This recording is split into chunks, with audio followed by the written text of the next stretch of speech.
Hey, what's up, everybody? This is Charles Sabansi. I want to welcome you guys to another episode of the Dreamers Pro Show, where we cover everything from sports, hot topics, classic debates, for entertainment, and we give you guys a fresh perspective on things and how we see them. And today we're going to be talking about that damn James Harden. But before we even get into it, please make sure you like the video and subscribe to the channel. And also, if you want today's full show before it comes out, be sure to follow the Dreamers Pro podcast that we have pinned in the comment section below.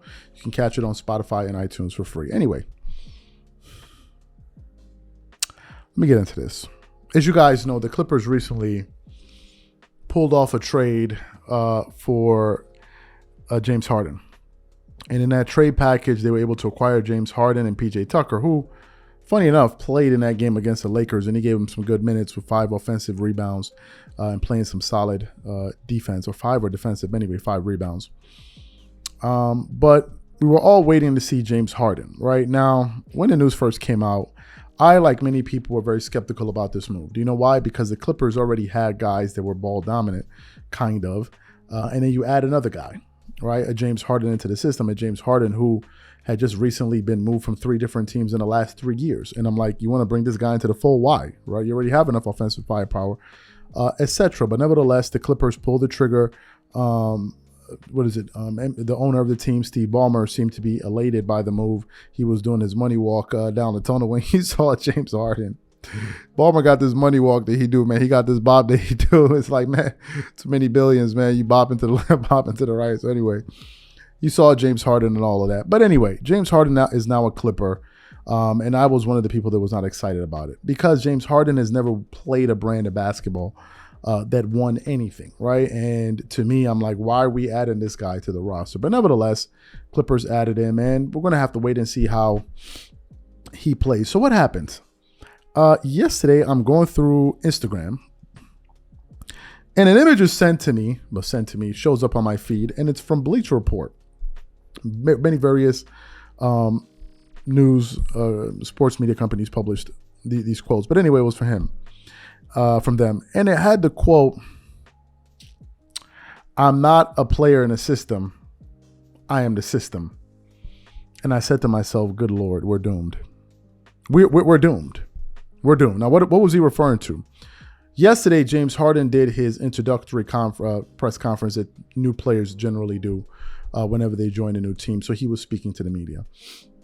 And during this sit down, he was talking about a range of things. What made him come to the Clippers, what caused the fallout in Philadelphia, why he's been moving from various teams, what's his relationship like with Russell Westbrook. And in the midst of all of that, they then ask him to define his role or how he views himself as a player. And then he goes on to just say that, which has absolutely turned off everybody. So what we want to do is want to play exactly what James Harden had to say here, and then we'll come back and continue on with the show. Take a listen to what he had to say there. I don't think. When I'm in a leash, I'm not meant just shooting the basketball every time. I meant like I think the game and I'm a creator on the court. You know what I mean? So if I got a voice to where I can, hey coach, I see this. You know what you think about this? Then it's like, oh, okay. Like somebody that trusts me, that believes in me, that understands me, that I'm just not I'm not a system player. I am a system. You know what I mean? So somebody that can have that dialogue with me and understand and move forward and figure out and make adjustments on the fly throughout the course of games. That's all I really care about. You know what I mean? It's not about me scoring a basketball, scoring 30, 34 points. I've done it already. So that's what I meant by that. I know that we're going to talk about the offense a lot. Yeah. We're going to talk about one ball a lot. All this defense validates what a team can do at a high level. You've been on winning teams every year.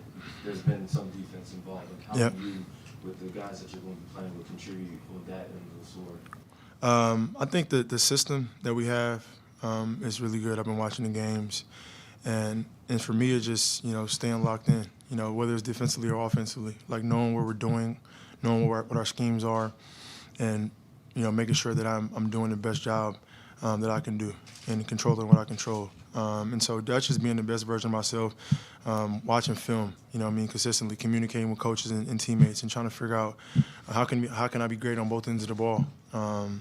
It's going to take some time, hopefully not too much time, but I'm pretty sure I know what I'm doing. Malika. Hey, Malika. You're in a Clippers uniform. You're excited to be here. Yep. When do you plan to take your debut? I had a really good workout today, so I think our next game is Monday, So tomorrow we'll practice and a few days and hopefully be ready to go by Monday. Hey James, Hey. also on Fox Sports. I assume the reason why you really want to come to the Clippers is because you think it's your best chance of winning a championship. What is it about teaming up with Kawhi and PG and Russ makes you think they have the best chance of doing that here? I think obviously they're already really a good team. I think the coaching staff is really, really good as well. Then I'm back home. You know what I mean? So I think the comfort level of me being back home around family and then having some really, really, really good players on this team. And then, basically all four dudes from, California. It's a unique story. So with all that, coming together, it just made sense. Joey.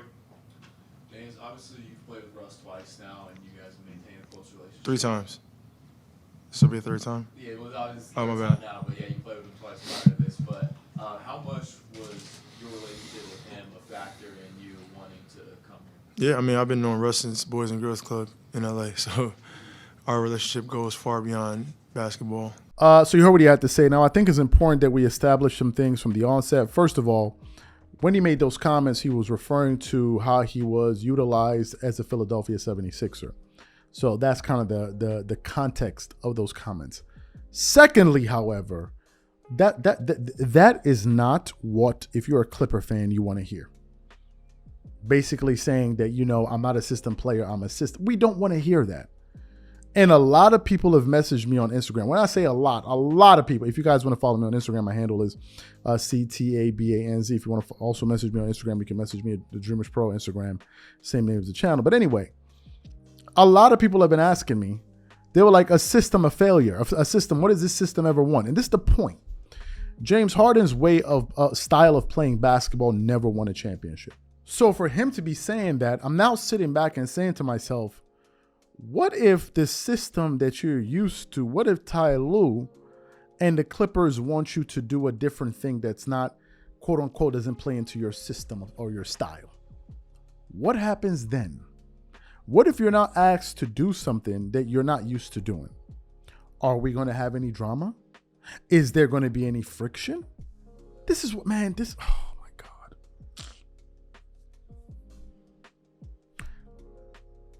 For me, the only way I think this thing can work is either Russell Westbrook or James Harden goes to the bench. It is not going to work if you have Westbrook, Harden, Kawhi, Paul George in this. I just don't see it because Paul George can space the floor quite consistently. Kawhi Leonard can absolutely space the floor. I believe he's shooting 47% right now from the three-point line. It's absurd. I mean, Kawhi stuff, obviously that number's not going to stay that way, but these guys can space the floor. James Harden can space the floor. Russell Westbrook can't. Russell Westbrook has a totally different skill set. Now, he is shooting a pretty decent, pretty good three-point percentage this season, but I don't expect that to last for the entirety of this NBA season. I don't expect that to happen. So to me, I think one of those guys needs to be relegated to coming off the bench and coming out with the second unit. There's been a lot has been made about Russell Westbrook being a creature of habit where he has a certain routine that he's been doing for his entire career that whenever he comes off the bench, it kind of throws him into a whack. So if it means starting Westbrook to start a game, fine. But man, this is adding a wrinkle that I just personally believe adds more of a headache to the situation. If you're asking me, to me, man, I really didn't like him saying that I'm a system. I just didn't like it because right now it's not about James Harden's system. It's about doing what the team needs in order for this team to be successful. Some other people have said it, and I want to say it again. Rachel Nichols alluded to this yesterday on Undisputed. If these guys don't make it work this year, this iteration of the Clippers is over. It's a wrap. It's a wrap for this team. There will be no more Paul George, no more Kawhi Leonard, no more Russell. Well, Russell will probably be there for another year. But this kind of championship core, quote unquote championship core, this is going to be it for them. This is it. They're going to blow it up, and they should blow it up after this season. If these guys get to the postseason, they're fully healthy, and they don't deliver, blow it up. I don't want to see another iteration of it. I don't want to see another go at it. It is that serious, and I think this is their last year. So the focus needs to be on winning and doing whatever it takes. Your system is not really what's important right now. It's about doing the things that is going to ensure this team win. Period. And I just hope this is at the forefront of their thinking. I also hope that the pecking order is clearly stated from the onset. It's Kawhi, it's Paul George, and it's everybody else. It's not but maybe one night is me. Nah. No. It's those two guys, and then it's everybody else.